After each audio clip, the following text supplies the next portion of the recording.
Uma boa tarde desse domingo, 5 de março de 2023. Após o período de carnaval, retomo as análises de conjuntura.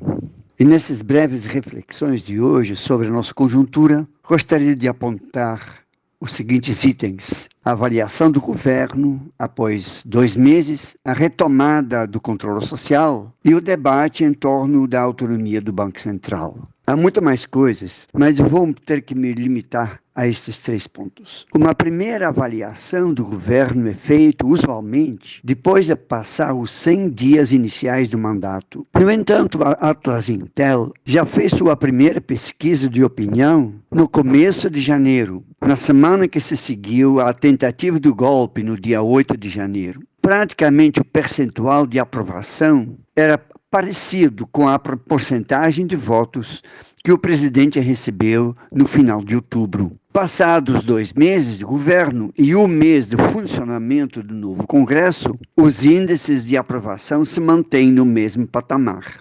51% e a desaprovação atingiu os 36% conforme a Carta Capital. Notável é que a aprovação é maior entre os jovens, de 18 a 24 anos, que é de 58%. O presidente anterior, após as primeiras medidas, teve índices parecidos.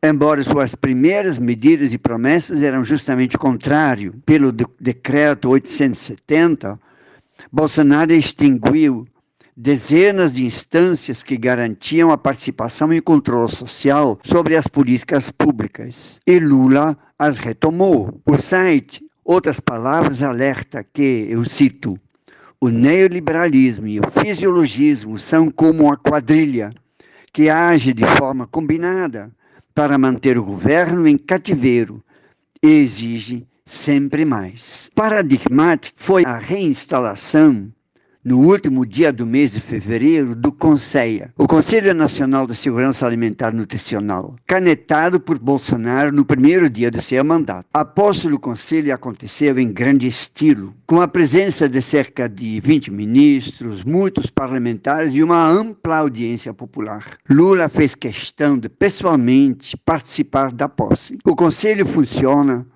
nos anexos do Palácio do Planalto, testemunhando que, mais uma vez, para o presidente, o combate à fome e à desnutrição será prioridade de seu governo. Na reunião do Conselho que se seguiu logo após a posse, 3 assuntos se destacaram: a preocupação com a situação dos Yanomami em Roraima e Amazônia. Várias secretarias e responsáveis dos principais ministérios envolvidos apresentaram as ações em curso. O segundo item foi a retomada do Pacto contra a Fome. Novamente, os ministérios foram apresentar uma minuta de suas ações propostas e os conselheiros nacionais, junto com a comissão de presidentes dos conselhos estaduais, o CPCE, tiveram a oportunidade de contribuir com sugestões e propostas. O Conselho conta com representação de organizações de âmbito nacional e dos presidentes dos conselhos de todos os estados, os 18 já presentes nesta primeira reunião. O terceiro item que mereceu destaque, foi a convocação da 6ª Conferência Nacional de Segurança Alimentar e Nutricional para o final deste ano. Na mesma semana, o presidente Lula lançou o novo programa Bolsa Família, um dos carros-chefes de sua política de combate à fome, como aumento considerável dos valores a serem repassados para as famílias. R$ 600 para cada família cadastrada por mês, acréscimos de R$ 150 para até 2 filhos ou filhas entre 0 e 6 anos, R$ 50 para até 2 filhos ou filhas entre 7 e 18 anos, e acréscimo de R$ 50 para mulheres grávidas. Há muitas outras proposições no Pacto contra a Fome que, oportunamente, quando ele for aprovado, analisaremos. Constam entre estas medidas a compra direta de produção de agricultores familiares, um programa de ajuda a pessoas endividadas, políticas de valorização do salário mínimo e de garantia de salários iguais a mulheres que exerçam as mesmas funções do que os homens. A Lei 8.142 de 1990 obriga municípios, estados, Distrito Federal e a União a ter um Conselho de Saúde. Também estes devem ser fortalecidos a partir de agora. A convocação da Conferência Nacional de Saúde e da Conferência de Saúde Mental são sinais de que Lula pretende reforçar a participação social, tanto na formulação de políticas quanto no seu controle e fiscalização. Conferências em outras áreas e conselhos, comitês e instâncias de participação serão retomadas, garantindo e avançando em estruturas democráticas que ultrapassam a claramente desgastada representação parlamentar. Assunto que dominou os debates sobre a economia nas últimas semanas trata dos juros e da autonomia do Banco Central. O Banco Central é um instrumento importante para o equilíbrio econômico de um país. Foi criado em 1964 pela Lei 4.595, como uma autarquia federal, com o objetivo de regular as relações comerciais do país. Suas principais funções são regulamentar instituições financeiras e políticas monetárias, zelar pela estabilidade e pela eficiência do sistema financeiro, assegurar a estabilidade de preços e o poder de compra da moeda nacional, suavizar as flutuações do nível de atividade econômica, controlar a inflação e os juros e fomentar o pleno emprego. Dois assuntos relacionados estão no centro do debate.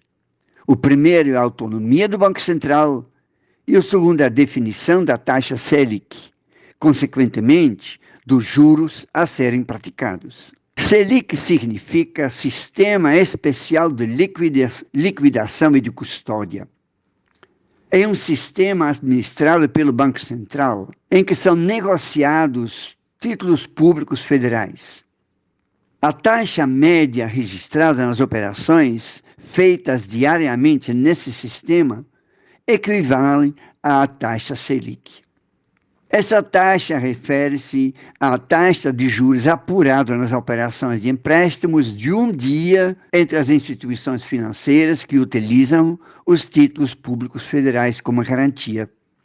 Os juros no Brasil são, incompreensivelmente, dos mais altos do mundo, ou compreensivelmente, porque quem define o valor dos juros são os banqueiros. A autonomia do Banco Central, determinada por lei em 2021, pela Lei Complementar 179, de 24 de fevereiro de 2021, e o principal argumento utilizado é a desvinculação do ciclo monetário, ou da política monetária, do ciclo político partidário.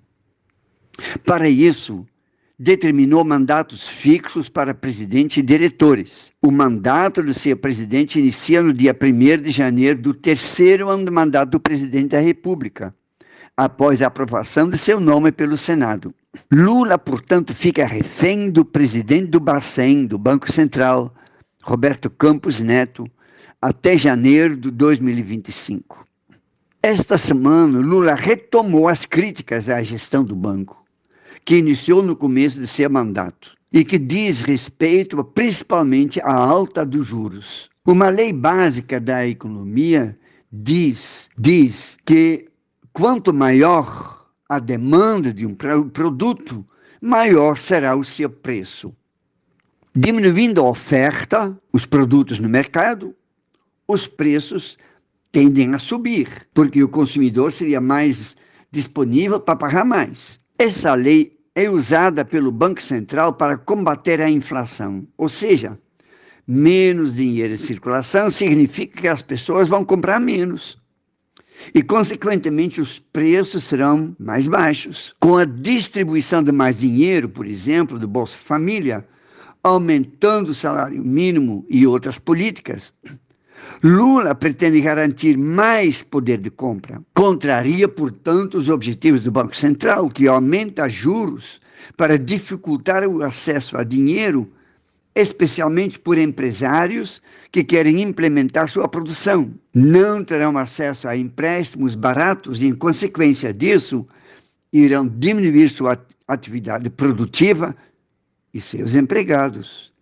Desemprego será a consequência. Aumentar os juros e garantir, por cima, ganhos para os ricos investidores. Os parasitas da economia que nada produzem, não precisam trabalhar, só especulam com seu dinheiro colocado em banco, através de compra de títulos do governo, por exemplo, garantem altos ganhos. Essa dicotomia entre os interesses dos especuladores e os de um governo que quer uma atividade econômica intensa e crescente, dominará pelo menos por 2 anos ainda o quadro político brasileiro. A autonomia do Banco Central do Brasil nada mais é do que seu vínculo e seu controle pelo sistema bancário internacional. Roberto Campos Neto fez carreira em bancos privados, entre estes o Banco Bozano Simonsen e o Banco